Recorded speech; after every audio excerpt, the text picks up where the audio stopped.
Let us understand what is this all about Pancha Kosha concept. This is from Vedantic philosophy in India, from India. In Vedantic philosophy, human being is not just seen as a physical being. This is one of the concepts from Taittiriya Upanishad. These are the Upanishads are one of the part of the scriptures which explain about in detail about the Eastern philosophy of the world. So Pancha Kosha concept is one of them, and which is applicable to everybody, to all the human beings. Let us understand this in a way, in a manner that we can understand and implement also in our day-to-day living.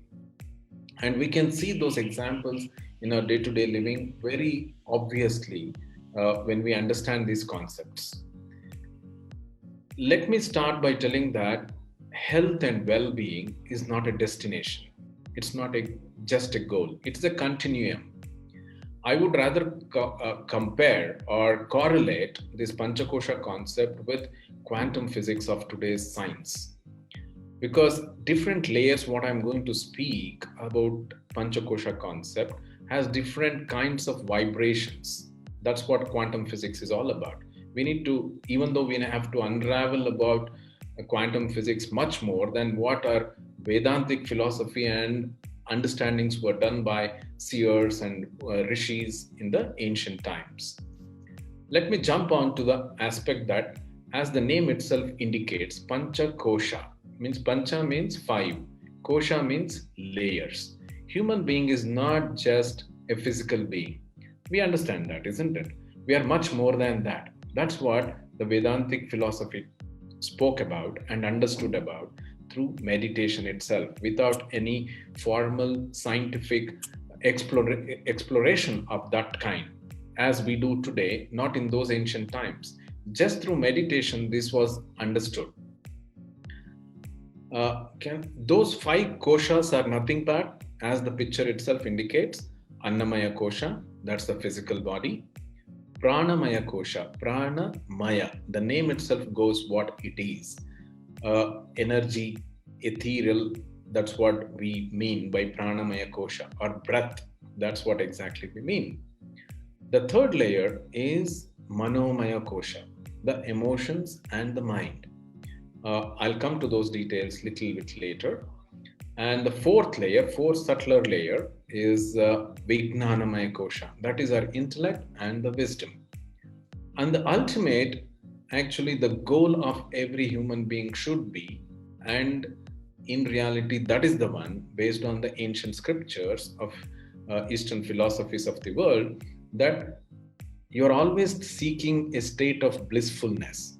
Knowingly or unknowingly, we are always looking forward for it, whether through means of material aspects or non-material aspects as well. We are always looking for contentment and happiness.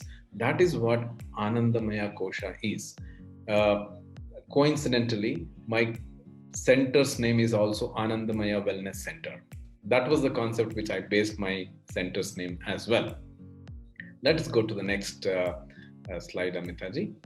Annamaya Kosha, let me explain that in little more detail. As the picture on the right side, where you see, I have drawn 5 different layers, and the innermost is the Annamaya Kosha, as you see. Annamaya Kosha. Kosha, as I explained, it's a layer. Anna is food. This body was a single-celled organism in my mother's womb. From the conception of my mother's ovum and the sperm of my dad. So that grew up to this trillions of cells as a big human being. How was it possible? Unless my mother fed me in a room and later as well. So the physical body, the anatomy and the blood, the muscles, all those things is also because of the food which is giving nourishment to us to help us to grow this level.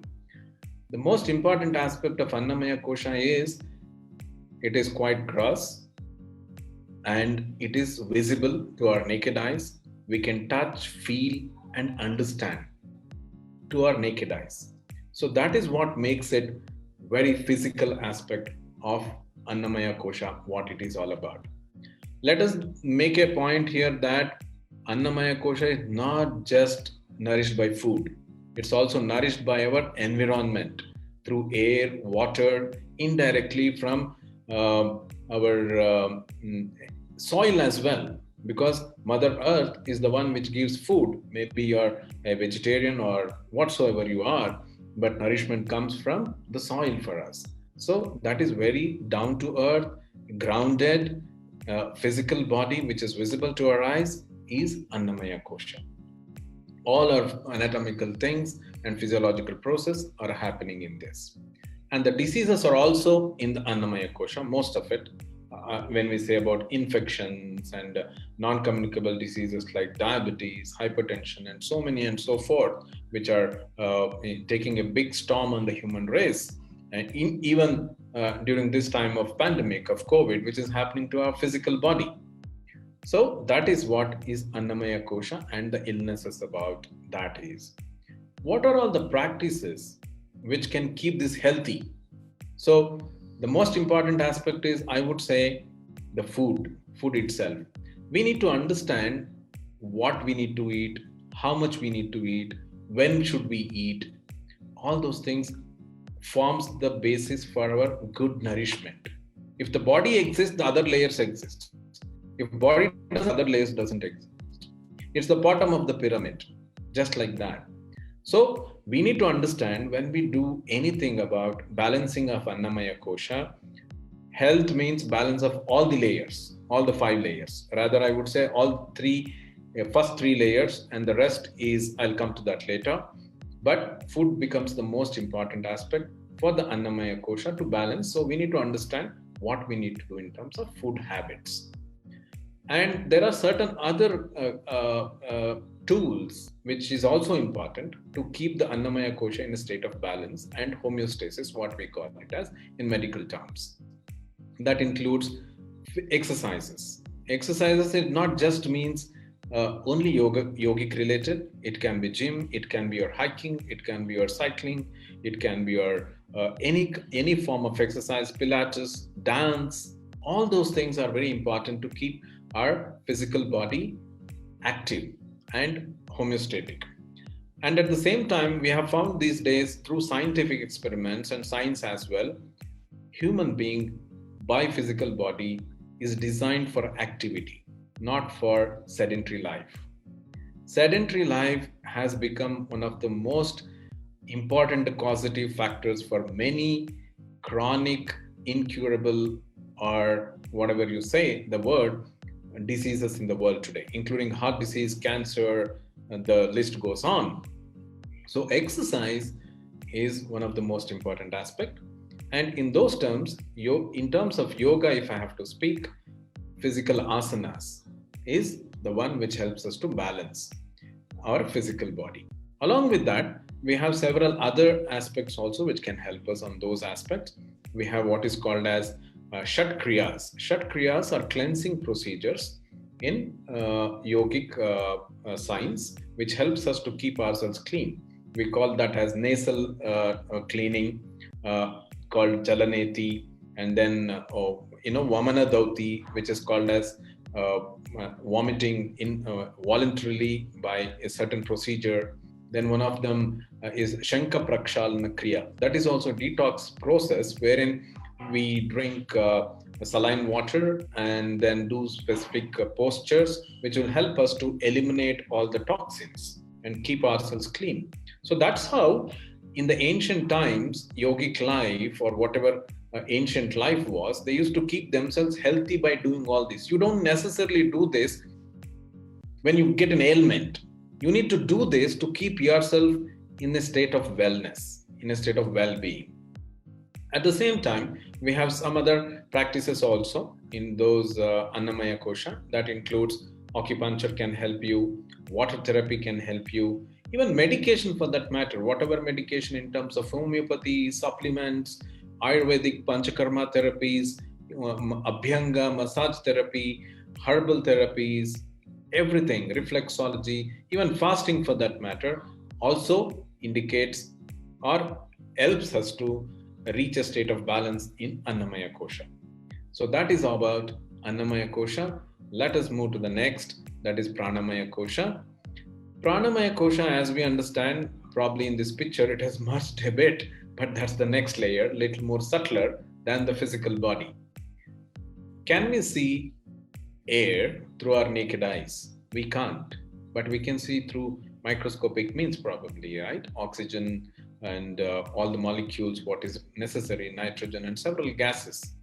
Imagine, when are we presumed or declared dead? When we don't breathe, when we stop breathing. So prana, what we call it as breath, even though prana has a much more vast meaning in Sanskrit, we can translate it to breath in the modern perspective in English. So it is also called the energy layer, energy body of ours. So Pranamaya Kosha is more subtler than the physical body, Annamaya Kosha. This is responsible for all our physiological activities in our body. Energy moves, and the molecules in this layer are much more subtler, and those vibrations are also much more subtler in terms of quantum physics. So whenever there is an imbalance, you might understand when we are in a state of stress, what exactly happens. If you are very aware of what stress is about, and how what changes happen in our system, first thing which gets affected is our breath. Either you are breathing very shallow, or your breathing rate is high based on your stress and how your system reacts. So you can understand so much of connection is there. Even though the stress is there in your mind, that shows an effect on your physical body. On the Pranamaya Kosha, the breath. So that's how that leads to imbalances when we are repeatedly exposed to several stresses and elicit a stress response, what we call it as fight or fear response, fear or flight response. So that leads to imbalances in Pranamaya Kosha. I would rather say Pranamaya Kosha is much more important than Annamaya Kosha. And it is much more easier to balance Pranamaya Kosha if we put enough effort and have a consistent practice of healthy practices in terms of breath. How much are we aware of our breath any day? We tend to, even though breath is one function, which is both voluntary and involuntary. You can still have a control on your breath, but you can't control your heartbeat. You can't control your digestive movement. You can't control your hormonal variations, but you can control your breath. So how much of effort or how much of awareness have we got to focus on the breath? So if we just do that, there can be a lot of changes. I was recently interacting with one of the scientists in India who happens to be my close friend, and he was working on one project called it's a very I got to know about this and I was so amazed and thrilled about it. He is trying to find, with every breath which goes out of our body, what are the molecules which are there in our breath. So what does that mean? He found that there are so many toxic molecules which are eliminated from the body when you breathe out. Imagine if you focus and if you do the pranayamas in terms of yoga, you're detoxifying every day.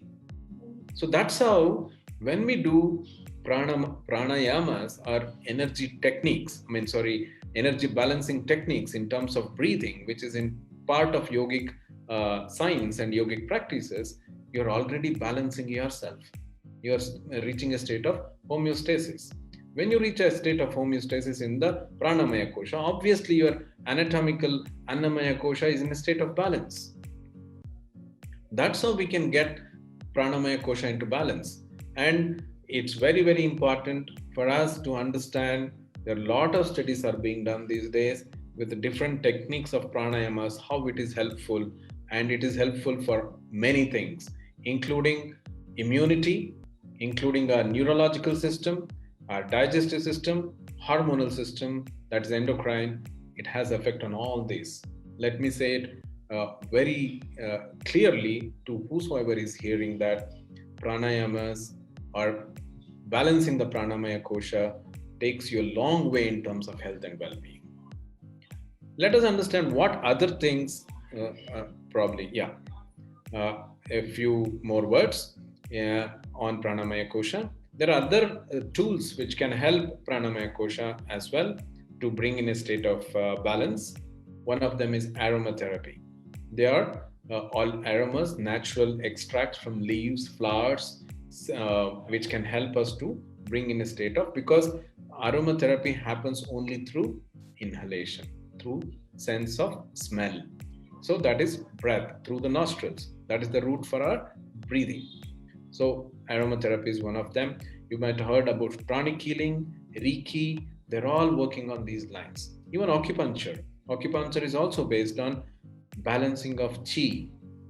If you've heard in traditional Chinese medicine, the yin yang concept, which is called a supreme, I'm sorry, I'm not getting that specific terminology, but the yin yang symbol most of us know, that is exactly a state of balance. And when the energies are balanced through acupuncture or acupressure, Pranamaya Kosha is also balanced.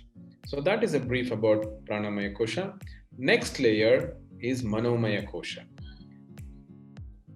I have given the color yellow because Manomaya Kosha is much more subtler. Of all the 5 koshas, I would say, in my perspective, Manomaya Kosha is one of the most important ones. Whenever I have read about philosophy, mind is compared to monkey because it's so difficult to control a monkey. So is our minds. It can jump from one thought to another thought and from one place of living to anywhere in the world in probably split seconds. And the most toughest part is to balance or bring in a state of balance in terms of our mind.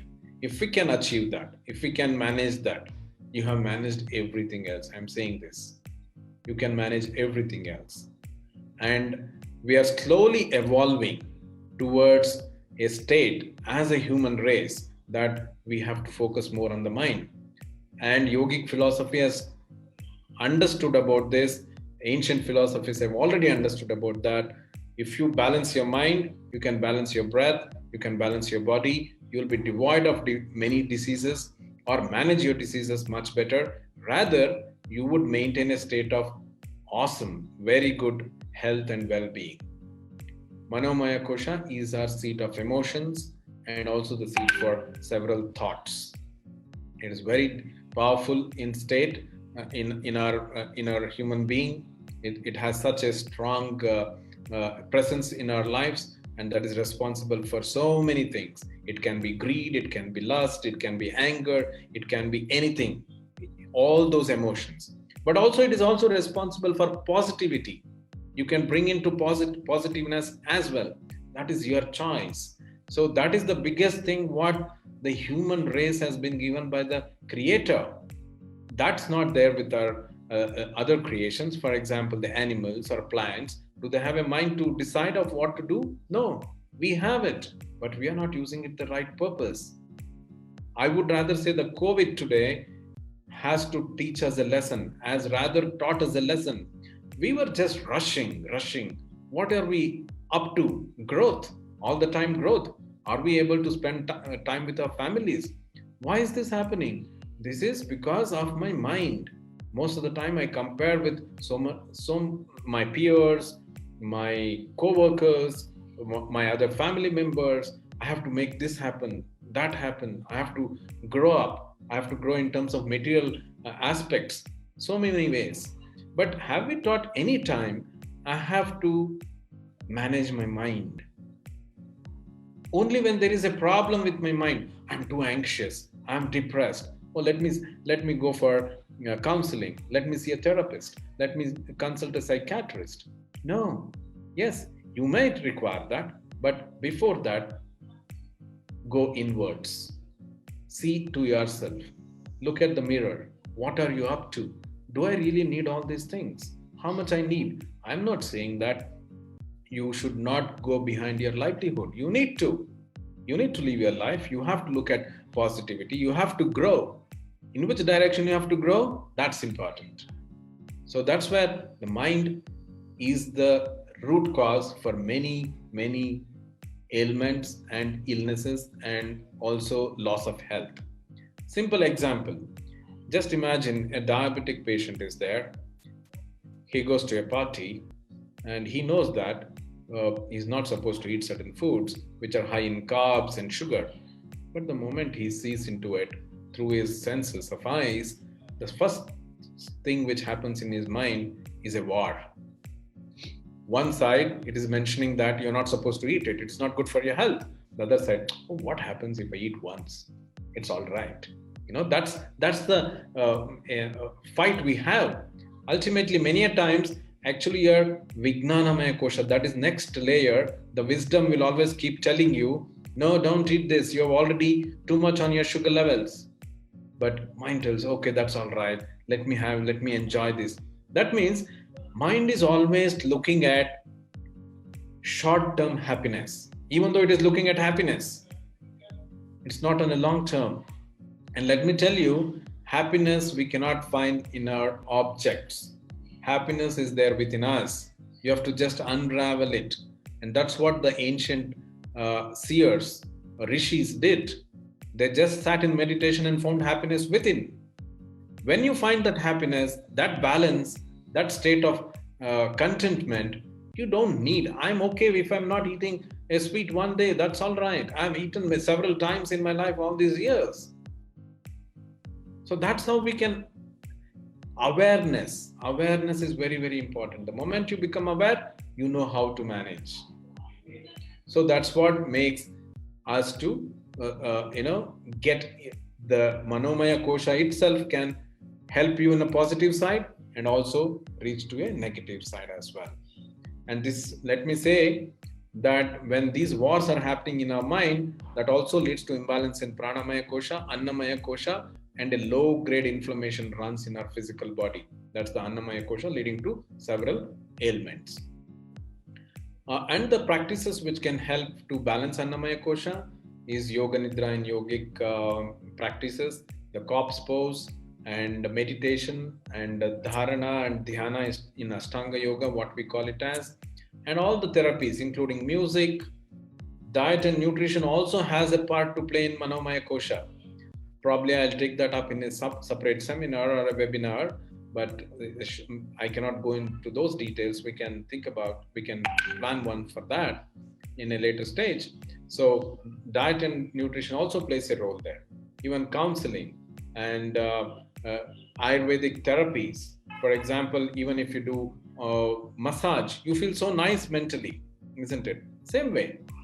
So when you address physical body, it has an effect on Manomaya Kosha. And if you are aware on the Manomaya Kosha, it has an effect on the Annamaya Kosha. They're all working together in an integrated fashion. So it's very important that we need to make sure that all the practices in the traditional system of medicines and living, they address all these layers. That's how we can get Manomaya Kosha into a state of balance as well. So the next layer is Vitnana Kosha. Amitaji, I think I have another 4 or 5 minutes, probably. Sure. Yeah, that's fine. That's fine. Yeah, I should be almost done by then. I touched upon the intellectual body, the wisdom or Vitnana Kosha, just about a few minutes back, as you understand. The fourth layer of our being is the Vitnana Kosha, or I would say it is the intellect.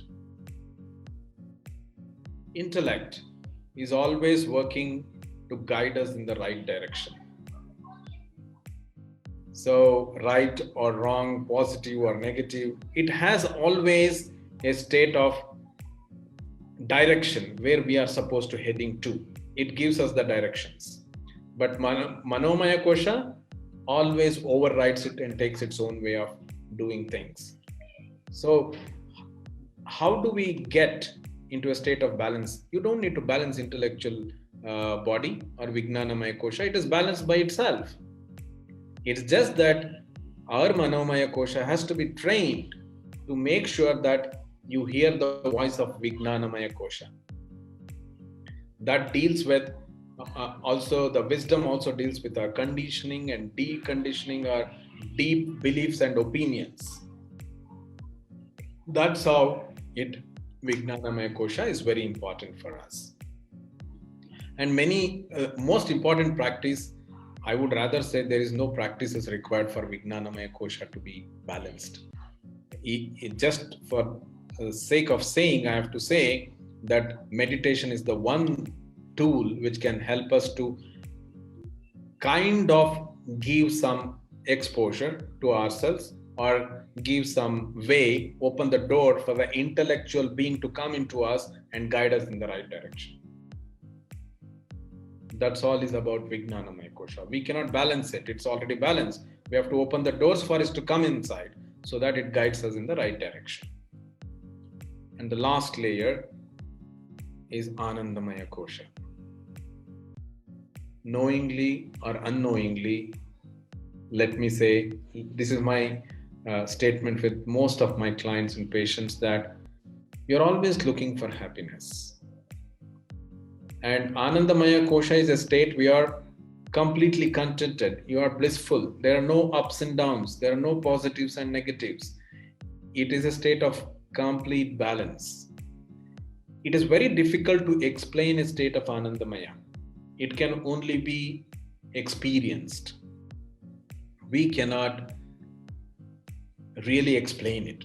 It is nothing but a combination, or I would say a practice which will our individual consciousness merges with the universal consciousness to become universal consciousness. The consciousness is always universal. We have put some barricades or barriers, and we identify ourselves as we are different. We are not part of universal consciousness. We are. Some part of it is always part of universal consciousness. Many people will talk it as God or creator, or different religions have different names for it, but that doesn't matter. It's ultimately one. We all believe that. So Anandamaya Kosha is a state to be just like Vitnana Kosha, open the doors for it to come in.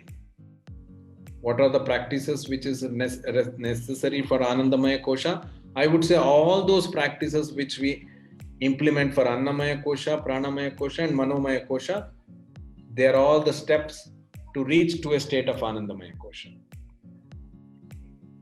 So we don't have a specific tool to reach, specific therapy or a tool to be in a state of Anandamaya Kosha. I would rather say one thing: prayer and meditation are the only two things which can help us to be in a state of Anandamaya. Just sit for 2 minutes any day, any time of the day, close your eyes, sit in a very comfortable posture, focus on your breath, and don't think of anything else. Switch off all your gadgets, ask your family members around you not to disturb you, and just practice this for 5 minutes. I'm assuring you, every day you experience a little bit of Anandamaya Kosha. And when this Anandamaya Kosha spills over to rest of the layers, you are always in a state of Anandamaya Kosha. That is reflected in your voice. It can be reflected in your speech. It can be reflected in your facial expressions. It is reflected in your actions. And people will automatically recognize you. And we'll not run behind our physical needs as we run in a mad rush, which we are doing. And one of the reasons for that is also this pandemic, I feel. When we are in a state of Anandamaya Kosha, all other layers are so much at optimal levels that our immunity can fight anything. And when we can fight that, I believe COVID is nothing. I would rather say all of us have to. I may be going a little too extreme, but everybody of us has to meditate compulsorily, mandatorily, every day, at least 10 minutes. When many people tell me, my clients, Doctor, I don't have time to meditate.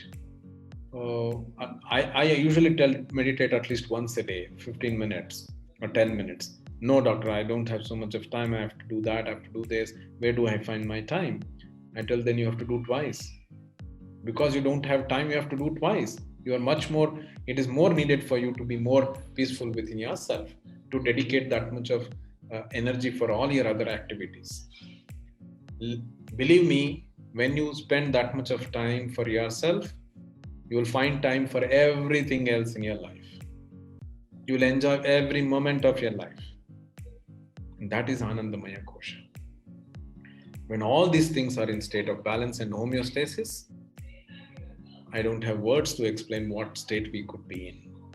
Imagine a community being like that. Imagine let us start with a family, then a community, then a county, then a state, then a countries, and the whole world. So I may be speaking utopia, but it's possible. I still believe it's possible. It all starts with one person. But if we keep doing, and the number of people who are reaching that state are very high, then the whole world is peaceful.